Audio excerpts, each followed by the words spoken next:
மலக்கா flow மலக்காவில் 800 முதல் 900 ஆண்டுகள் பழமையான ஒரு பெரிய மரக்கப்பலின் உடல் அமைப்பு கண்டுபிடிக்கப்பட்டது. இது நாட்டின் தொல்பொருள் உலகில் வரலாற்றை உருவாக்கியுள்ளது. இது மலேசியாவில் கண்டுபிடிக்கப்பட்ட மிக பழமையான கப்பல்களில் மிக பழமை வாய்ந்ததாகும். இது மலக்கா மலாய் சுல்தான்களில் ஒருவருக்கு சொந்தமானதாக இருக்கக்கூடும் என்று நம்பப்படுகிறது. இந்த பழங்கால கப்பலின் கண்டுபிடிப்பு இந்த பிராந்தியத்தில் மிகப்பெரிய மற்றும் மிக முக்கியமான ஒன்றாக கருதப்படுகிறது என்று தேசிய பாரம்பரிய துறையின் துணை ஆணையர் ருசைரி அர்பி தெரிவித்துள்ளார்.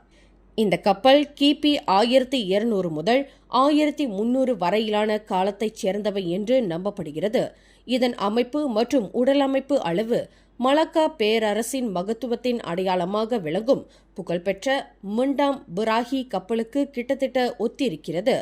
காலனித்துவ ஆட்சிகள் இருந்ததற்கு முன்பே இந்த கப்பல் கட்டப்பட்டு இருக்கக்கூடும் என்று நம்பப்படுகிறது. மேலும் செய்திகளை தெரிந்து கொள்ள கீழே இருக்கும் பெல் பட்டனை அழுத்துங்கள். உங்கள் மகிழ்ச்சியை வெளிப்படுத்த லைக் மற்றும் ஷேர் செய்யுங்கள். தொடர்ந்து திசைகளோடு இணைந்திருக்க சப்ஸ்கிரைப் செய்யுங்கள்.